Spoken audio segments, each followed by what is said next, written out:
नमस्ते, तपाईँलाई फेरि पनि स्वागत छ यो नयाँ भिडियोमा। आजको दिन सँगै लैजाउँ है त तपाईँलाई मसँगै। आउनुहोस् है त।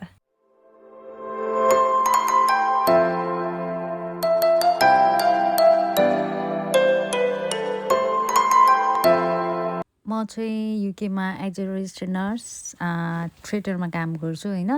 सो यो चाहिँ मेरो अलिकति क्लिप मात्र राखेको मैले, किनभने पुरै राख्नको लागि अलाउड हुँदैन नि त, अनि त्यही भएर। सो म चाहिँ अपरेसनको लागि चाहिँ तयारी गर्दैछु होइन। म चाहिँ एज अ स्क्रब नर्स काम गर्छु यहाँनिर। सो त्योभन्दा अगाडि चाहिँ मैले चाहिँ आफूलाई रेडी गर्दैछु होइन। अब बिहान बिहानै गइरहेको हुन्छ नि त, अनि इनर्जी पनि अलिकति कम हुन्छ क्या। कहिलेकाहीँ चाहिँ लास्टै थाकेको हुन्छ है, लास्टै खुट्टा दुख्छ कहिलेकाहीँ होइन। कहिलेकाहीँ चाहिँ अब थाकिरहेको हुँदैन, निन्द्रा अब बिहान सबैको प्यारो हुन्छ निन्द्रा होइन, त्यसै त हो नि।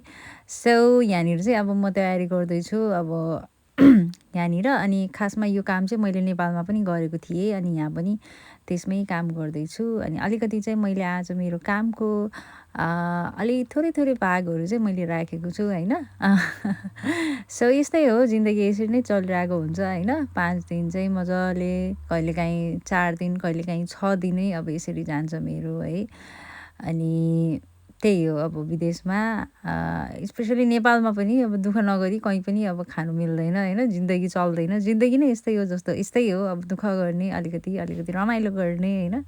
त्यो बिचमा मैले टाइम निकालेर चाहिँ भिडियोहरू बनाउने चाहिँ गर्छु होइन। एउटा सानो कोसिस मेरो, मलाई अलिकति यो प्रति अलिकति इन्ट्रेस्ट भएको कारणले गर्दाखेरि है। I hope you like this one.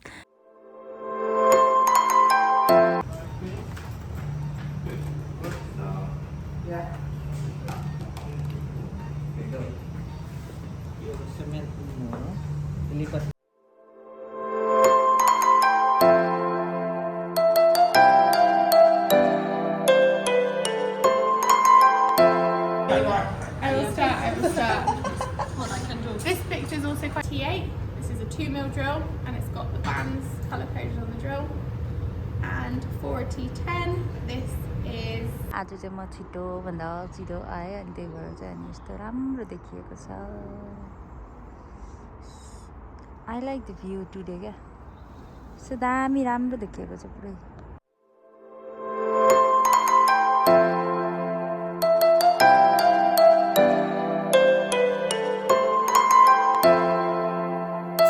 आज चाहिँ मेरो तरकारीमा छ चिप्ले भेन्डी होइन। अनि यहाँ चाहिँ मैले बसालेको छु तेल, एकछिनमा चिप्ले भेन्डी फ्राई गर्छु। अनि यहाँ चाहिँ मैले दाल बनाइरहेको छु।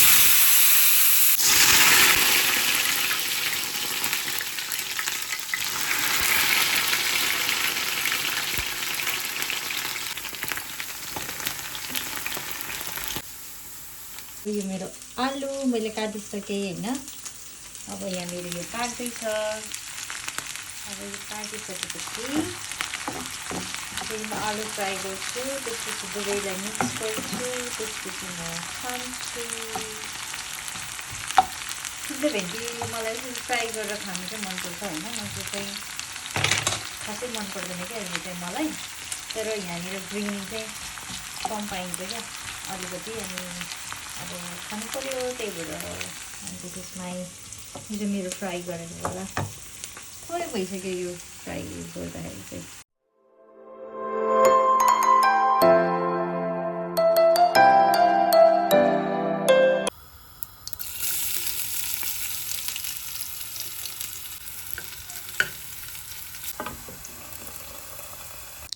मैले चाहिँ यहाँनिर आलु छुट्टै फ्राई गर्दैछु होइन। यो चाहिँ मेरो आलु फ्राई भइसक्यो। अब चाहिँ मैले प्याज राखेर अनि आलु र भिन्डीलाई चाहिँ एकै ठाउँ मिक्स गरेर चाहिँ अलिकति नुन अनि अलिकति मसलाहरू हालेर चाहिँ नर्मली रूपमा खानको लागि चाहिँ रेडी गर्दैछु होइन। यो चाहिँ मेरो लगभग 10-11 घन्टा काम गरेर आइसके पछाडि चाहिँ मैले बनाउँछु क्या, किनभने अर्को दिन पनि मलाई लैजानुपर्छ नि त लन्चको लागि। अनि त्यही भएर अनि प्रायः जसो चाहिँ म फर्किसकेपछि खानाहरू यसरी नै बनाउँछु होइन कहिलेकाहीँ। अनि कहिलेकाहीँ चाहिँ एकदमै थके लाग्छ अनि चाउचो खाएर सुत्छु, अनि भोलिपल्ट बिहान अब केही खानेकुराहरू लान्छु जुन चाहिँ अब यसै धेरै मिहिनेत गरेर पकाउनु पर्दैन होइन। यहाँ आइसकेपछि चाहिँ स्पेसली नेपाली खाना चाहिँ मलाई एकदमै मिस हुन्छ है, किनभने अब नर्मली रूपमा नेपाली खानाहरू त्यति पाइँदैन यहाँनिर बाहिर अब पाउनु त पाउँछ नपाउने होइन तर जति पनि नेपालमा पाइन्छ होइन त्यस्तो चाहिँ पाइँदैन अनि सो एकदमै मिस गर्ने मैले भनेको चाहिँ नेपाली खाना है सो आफै जाँगर चलाउनु पऱ्यो कि त होइन अब कि चाहिँ अब फेरि त्यो जानु पऱ्यो क्या अलिक टाढा गएर होइन अब नेपालमा त एकदमै इजी छ नि त अनि सो म एभ्री फुड चाहिँ एकदमै मिस गर्छु है अनि यहाँनिर चाहिँ अब अलिकति जाँगर चलेको बेलामा चाहिँ मैले यस्तै खानेकुराहरू बनाएर खाने गर्छु होइन अनि अब मैले चाहिँ अब हेरौँ कस्तो हुन्छ होइन अब डेली भ्लग राख्ने चाहिँ ट्राई गरिरहेको छु है यो चाहिँ मेरो फाइनल भात राखिसकेँ मैले अनि यो तरकारी राखिसकेँ अनि त्यसपछि मैले यो दाल राख्दैछु अब होइन दाल पनि मिठो भएको थियो खाना पनि मिठो भएको थियो होइन मैले यो चाहिँ पहिले नै बनाएर अनि पछि मात्रै यो भिडियो राखेको हो नि त सो यो चाहिँ मेरो फाइनल लुक अहिलेसम्म हेरिदिनु भएकोमा सबैलाई धन्यवाद थ्याङ्क यू